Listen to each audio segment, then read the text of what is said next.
this time, we have offensive line coach Jack Bicknell Jr.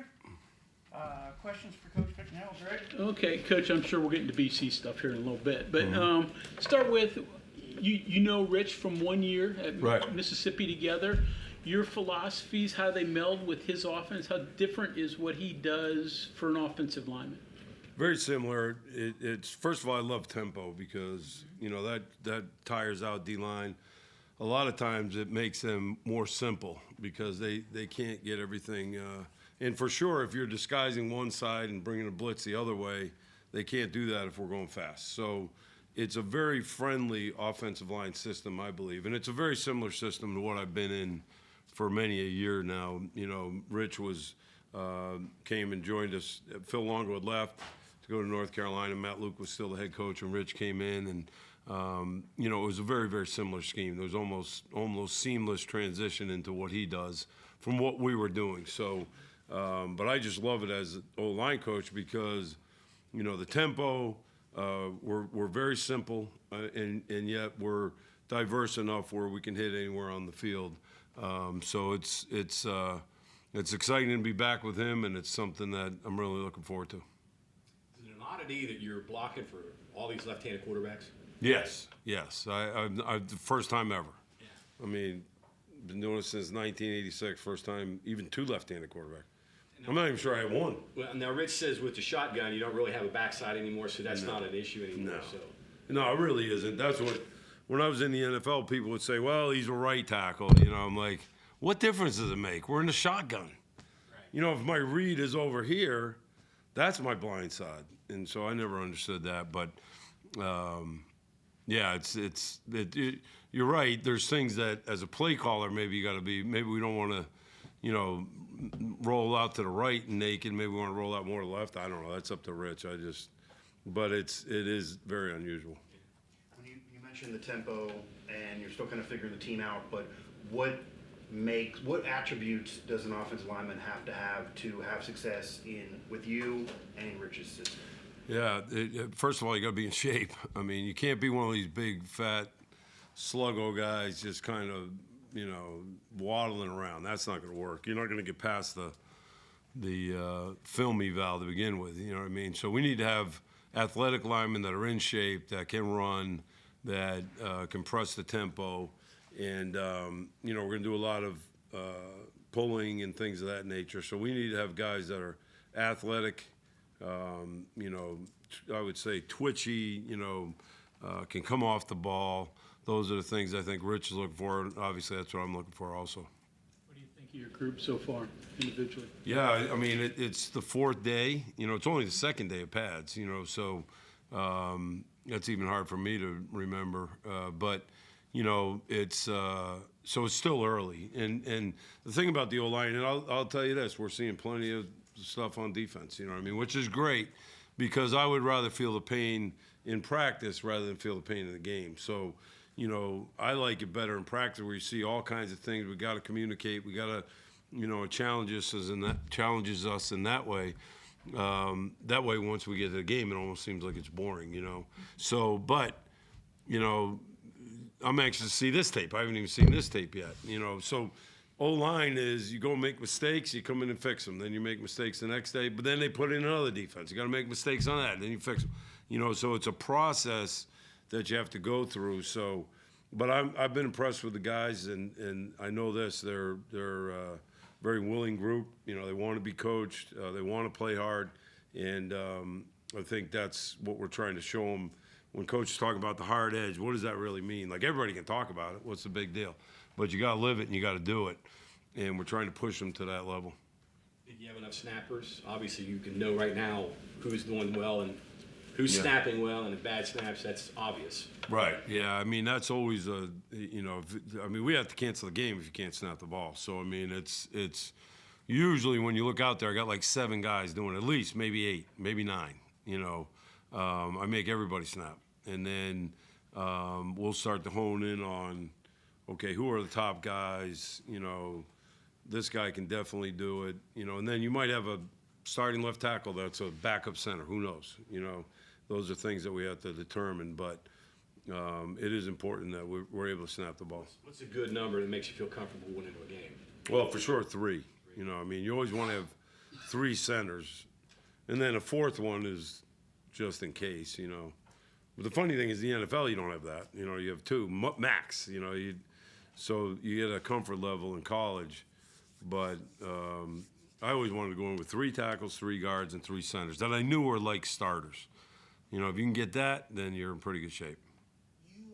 I read an article about you from your time up at Wisconsin, and they described you as a bit of a player's coach. Can you talk a little bit about what goes into your individual coaching style and how it meshes with Coach Rodriguez's hard edge mentality? Yeah, I mean, you know, I think it's. I mean, what is a player's coach? I don't know. You know what I mean? You're certainly going to care for your players, you know, and but you're going to push them hard. And it's my dad, when I got the head job at Louisiana Tech, I said, what's the one bit of advice? He said, treat every player like they're your own son, you know, and I always try to keep that in mind. Now, my own son will tell you I wasn't just, you know, telling him everything he wanted to hear, or, you know, not trying to demand excellence out of him, you know. So I want to make sure the players know that we truly do care about them, but also we're going to push you to be the highest level you can be, and we're not going to accept anything but your best. And that's exactly what Rich Rod does too. You know, he is not going to accept someone to be less than what they can be, because if you do that, then that's bad for everybody. You know, the team's not as good, he's not as good, and we're not going to allow that to happen. So we're going to push these guys, demand excellence out of them, and then, you know, I try to tell my guys, I was in the NFL for 7 years, and everybody wants to go to the NFL. Let's make it like that. Like, motivation is not a thing in the NFL. You come motivated. You come ready to go. So as long as you do that and we play hard every snap, then I'm just going to coach you up just like I did at that level, you know. So, but, yeah, I mean, who knows? I'm a player's coach and no longer there. And part of the reason was my relationship with the players. So you figure that out. So who knows? Did he encourage you to be a coach, or did he say do something different? No, he said do something different. Yeah, I mean, no. He's like, please don't do this. No, he sort of said that, but he knew it was a great life. And, I mean, heck, I had no chance. I was going to be a coach. You know, all my mentors, everybody I looked up to my whole life were coaches, you know, and including my dad, you know. So I had one little flirting thing, like my dad's like, there's a new company out in San Francisco you could go work at, because I knew Bill Campbell, who I don't know you guys. I'm like, what's it called? Apple. I'm like, that's stupid. I'm not doing that, you know. So I went right into being a GA, making $300 a month. So. Did your mom have any input in that? Oh yeah, I mean, you know, I don't think she wanted me to go to San Francisco. I can tell you that, but you know, it was. I don't even know if my poor mom, she never even knew about football, and she lived and died it her whole life. You know what I mean? The same thing. I'm doing the same thing to my girls. You know, and it's people don't realize how serious it is for these families. You know, and they can't help it. They want their dad to do good. I know Raquel's in here. I'm sure she's lived it. You know what I mean? And you really do. You live and die with these teams for sure. First time you got to Morgantown, do you have anything thrown at you? Yeah, no. This is nothing thrown at me. You know. Maybe when I was at BC we did, you know. Oh, that's what you're talking about. I got you. I thought you meant first time as a coach. First game here.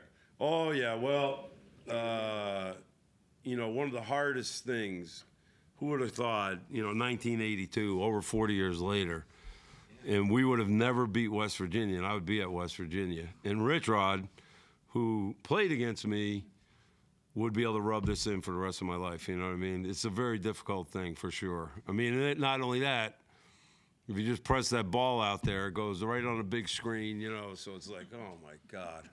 Of all teams never to beat, and we didn't beat West Virginia. You guys accomplished with Flutie and beating in the Orange Bowl, all of that, and figure Morgantown, West Virginia would have been your Alamo. No, you know, yeah, it's tough. It's tough to live with, man. Can't go back now. I mean, 0-5. 0-5. But you can confirm things were thrown. Oh, yeah. Oh, God.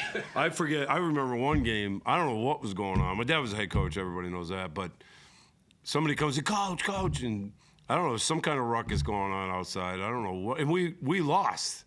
People were still mad at us. You know what I mean? Like, just let us get out of here. You know, but something happened after the game. I don't know. People were coming on the field or something. I don't know. But, yeah. It really, I mean, it still stings a little bit. I'm not going to lie. You know, and Coach Rodriguez never lets a moment go by where he can't zing me, you know, again. You know what I mean?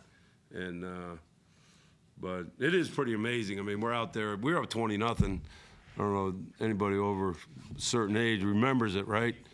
Yeah, and we were probably cost us a national championship that year, and we're up 20-0, and ended up losing the game. I was at that game running around on the field. Yeah. Jack, would you give me about 1,000 words on Doug Flutie and playing with him and the past and why he never beat West Virginia? The last part I have no idea. You know, that's just unbelievable to me. And, you know, that's a great credit to West Virginia, really. I mean, let's face it. We beat everybody, Alabama, Clemson, Miami, you name it, except for West Virginia. I mean, there's not another person he didn't beat, you know. So, believe me, if Doug Flutie was here, he'd be upset too, you know. But he was to me, he was just magic. You know, he's absolute magic man. I mean, just to be able to, I mean, before he got there, Boston College was nothing. It was just a little regional school. You know, nobody even heard of us. We never even played any big teams. I mean, we played Penn State maybe every now and then, you know, but certainly never beat them. And then when he came, and we had some good players. You know, I wasn't necessarily one of them, but we had other good players around him. But he took guys like me to heights that I would never have thought I could possibly, you know, go. I mean, just, you know, the bowl games and beating the great teams, beating Alabama down there, beating Clemson. You know, it was just such a great experience. And he was just, I mean, he's 5'9". I mean, it's never happened again. I don't know when it will happen. But to get a guy like that, it was just, you know, and then just an example of his leadership on the Hail Mary deal. I had basically given up. I'm like, well, it was a good shot, you know. And I remember he got wherever we were, but he got in the huddle. He said, "Hey, everybody, look at me. We just got to get this across midfield so I could put one up in the end zone." So right away, everybody's like, "Okay." I didn't know it was going to be that easy. And so everybody kind of had a plan, you know, and that's just, to me, that shows true leadership. And he was somebody that, you know, to me, he was the best quarterback ever. I don't care. I mean, I'll argue it till the day I die. Did your dad know what he had in him, or did he figure that out quickly when he recruited him, or did he tweak things to say, this guy can do this? Yeah, you know, it's funny because, no, he didn't know what he had, you know, but, you know, he trusted the high school coach, Tom Lamb, said to my dad, look, this guy's special, I'm just telling you, you know, and they offered him a scholarship, great athlete, you know, so we're going to offer him a scholarship. To say that he was going to be the Heisman Trophy candidate, but I remember we went down to the Shriner game. It was like an all-star game. I played high school football in Maine, so I was sitting next to my dad during the Massachusetts all-star game. And, you know, he just kept watching Doug, and he goes, in the fourth quarter, he goes, guess what? We got ourselves a quarterback, you know. So he knew it then. And then we played Pitt, I remember one year. Dan Marino looked like he was 7 feet tall.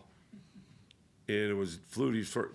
By the way, Doug never got nervous about anything. Like, it was just amazing. Like, I'd be ready to pass out, and he'd be like, oh, yeah, no big deal. But I remember after the game, we lost a close one to Pitt. And my dad didn't seem as bummed out as he always did. You know what I mean? It was kind of weird. I was like, because, you know, and I said, I must have said something like that. He said, well, I'll tell you what, we're not going to lose too many more games. You know what I mean? I can tell you that. And he was right, you know. So it's a process, but you start to figure out what you have. Was the message to you as a player and a coach, don't underestimate somebody, don't just judge them by what you see? Oh, yeah. I mean, absolutely. You know, and also you got to be careful because every 5'9" quarterback from then on is going to be the next Doug Flutie. Well, that's, you know, you got to be a little careful of that too. But that's the whole trick to recruiting. You know, it's even with the old line, you know, it's such a projection game. And a lot of it just depends on what they have in their heart and how competitive they are. And that's why you see people make mistakes even in the NFL level. You know, just guys that were 7th round picks end up being the best players they got or whatever. And it's obviously it happens in college. All the coaching that you've done on different levels and the years of experience you have, what hasn't changed? What are the important things you've got to have from your linemen? Really interesting question, because a lot of things obviously have changed, but the locker room, the meetings out on the field, the game has not changed in 40 years. You know, it really hasn't. I mean, 45, 46 years if you count me playing, or 50 or whatever it is. But the game itself hasn't changed. I don't think the players have changed that much. I think, you know, they're still competitors. It still teaches the same lessons. It's still, you know, it's still the great game it's always been. What has changed is everything outside of that. You know, like, and to the detriment, I think, of the, you know, the transfer portal. Well, if it doesn't work out, I'm just going to go somewhere else. Well, I was a linebacker and got moved to center at 220 pounds. I would have been the absolute guy to get in the portal, but I didn't really have that choice. And so I just went to work every day and got bigger and stronger, and then I started for 2 years at center, you know what I mean? So, but, you know, it's the same great young men. It's the same great lessons that can be taught. And it's still the same great game, the actual game of football. And then in terms of teaching technique, the actual play of the game, a couple things stand out for you as most important? Yeah, you know, that hasn't changed that much either. You know, I mean, obviously there's, you know, the fundamentals of the game really haven't changed. Tackling, blocking, get lower than him, keep your hands inside. I mean, that's been since I was in 8th grade. I know that. And let's face it, it's really not going to change unless human beings change, and all of a sudden, you know, I mean, that's going to be leverage, you know. So, yeah, not a lot has changed, even in that sense. A little bit more passing, maybe you could say. You know, different. I mean, I thought I did all these things. It was all turn back protection. I turned here and hope, if there was nobody in that gap, I didn't have to do anything, you know, which was probably why they did that. But, yeah, so it's funny. Everything outside is totally different. But the actual game in the locker room, on the field with those players, hasn't changed much, in my opinion. Yeah, kind of continuing on that, but going back to what you said about being a player's coach in Wisconsin and all that, that's such a particular position to coach. Like, there's a tactic you have to have, but they can just leave and just do something else. How much different is the actual coaching of what you say and how you say it and how you connect with people? And I don't know if it's how we, like, Steady had to do with every person the same, or do you have to treat everybody differently because it's so variable now? Yeah, I think you have to treat everybody differently. You know, I mean, if you're a smart coach, I mean, if a guy's going to totally go in the tank as soon as you raise your voice to him, why are you doing that? You know, you're going to have to get it across to him in a different way. There might be a guy who could care less, you know, and then you can yell at him a little bit more. But, you know, I mean, to me, it's look, there's a certain way of doing this. We have to do it this way. I can show it to you on tape. Like, if it's not on film, then it's not real. But I can show you everything we're doing on tape. And by the way, when you get to the NFL, this is how you're going to be coached, because I just came from the NFL previously, you know what I mean? So, you know, but to me, I enjoy my players. I like being around them. That's why I do this. I mean, I hope that I'm able to have an influence on a young man at a critical point of his life, let's face it. From these 4 years that you can spend at West Virginia can set you up for the rest of your life or not, you know what I mean? So it's a blessing for me to be able to be a part of that for them. And it's not always telling them what they want to hear, and it's not always, you know, it's pushing them. But so, yeah, I mean, there's a very distinct way of doing things. That's the way we're going to do it. And we're going to do it with a hard edge and strain. Coach talks a lot about strain. I've always talked about that even before I knew Coach. You know, we're going to strain, in meaning we're going to take every ounce that we have to protect the quarterback and to run the ball.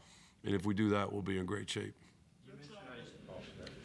Richard was talking a little bit about the eagerness and the, attitude that the offensive line has so far and how he really values that. Can you talk a little bit about, from your perspective, what you think so far of their kind of like their attitude and how they're approaching spring ball. Yeah, their attitude's great. That's and let's face it, I've been blessed. I mean, the O-line, everywhere I've ever been, greatest guys, you know what I mean? I just love them to death. And we don't get the ball, so we can't be really selfish because nobody gives us anything, you know what I mean? You guys go down there, we'll call you when we're ready, So just love the group. They are eager, they are trying. And, like I said, it's a process for us. Each day we got to go get things fixed. And like Coach Rod says, we can't miss a day and not fix that because then we got something else to fix the next day. We got to get everything fixed, and you can make mistakes, but let's get it fixed, and then we can move on to the next thing. You mentioned how you handle the center spot, getting a lot of different people there. Do you cross-train at all the other spots as well, mix some extra guys? Yeah. I mean, that's for sure. You want to have guards that can play tackles. You want to have centers that can play guards, for sure. And so right now it's still early. So we're just trying to get a unit together and guys understanding and, but very shortly we'll start moving people around a little bit so that we have some flexibility as we continue to learn who these guys are. Is that something you do early on, or is it really has experience? Do you trust more experienced guys to do that? Or Yeah, definitely. You'd rather keep if a guy just showed up, you'd rather keep him there, And if a guy's, then some guys struggle to do it, and you're not going to be able to do it with him. It's simple as that. But even the left and the right thing, I can't have a guy that says, "Well, I'm only a left guard." No, you're going to be a right guard too, if somebody gets hurt. You know what I mean? So. How big of a deal is it to have a quarterback competition? And obviously that might not be decided even until fall or beyond. How does that matter to you and what you're coaching, rather than if you had an incumbent who was there that you could build a relationship with? No, I think it doesn't make a difference. I'm going to build a relationship with all those guys. You know what I mean? And I think a quarterback competition is always great. It means you got competition. That means you got a couple of guys or 3 guys or 4 guys. I don't know. I mean, I haven't paid a lot of attention to the quarterbacks, believe it or not, just because, I got 5 guys out there trying to figure out what they're doing. But I do see some big physical guys, and I'm smart enough to see a ball thrown that looks good, and I can see guys that can run. So I think there's some real positives there. But no, as far as I've always been close to quarterbacks. I mean, let's face it, we got to work closely together, protection-wise and everything like that. Last thing here, you work with a lot of guys. What makes Rich unique? I think I just think that Rich is extremely intense. You know what I mean? It's funny, I feel like every assistant coach should go be a head coach and then come back and be an assistant again. You know what I mean? So when you're the head coach, there's a lot of dynamic personalities on a football team, and he's trying to get everybody going in that way. You know what I mean? So I just think his intensity with how he brings it every single day to work, and his ability to make people rise up. You know what I mean? And just get that wave going, and the ability to inspire people and push people to become the best people they can be. And I think the great head coaches do that, but I think Coach Rod may be one of the best, at doing that, and it's not always, I mean, he's going to push you and he's going to be intense every day. And even as coaches, if he says, the thing I love about Coach Rod, he's going to tell you right then and there something he doesn't like. I love that. Thank you very much. Because now I know if he's not talking to me, he doesn't have a problem with me. You know what I mean? And I love that about him. And then, he always just moves on to the next thing. I'll think he's mad at me, and he's like, "What are you talking about?" You know what I mean? So he's really a lot of fun to be around. He's funny, very funny man. It's hard to, it's hard to see sometimes, but he's got a great sense of humor. The players love him, and we love him. And so, it's exciting for me to be back with him. I got a lot of loyalty to that guy. I could be 62 years old out fishing somewhere right now. I don't want to be fishing. So, I would take a bullet. I wouldn't die, but I'd take one in the leg for him or something like that, Yeah, in the leg. We have one more, right? Yes, sir. Mike? Sorry, that was good. You said what's front side, what's back side now. Rich said that, I think early on, that left guard, left tackle, pretty much the same. Right guard, right tackle, pretty much the same.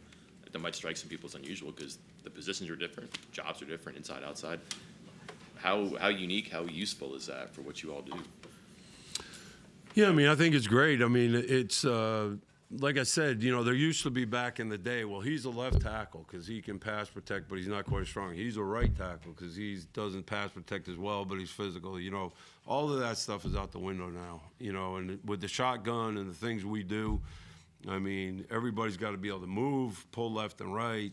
You know, we'll pull tackles, we'll pull guards, you know, so, you know, in that sense, it's a good thing because it makes it a little bit more, hey, I can move this guy around, you know, a little bit easier. So I think it's a good thing, and it's exciting that I think we've got some guys that can fit the bill, and we're just continuing to work through this, and as we get going, it'll become more and more apparent. Like I tell them all the time, I don't set the depth chart, you guys do.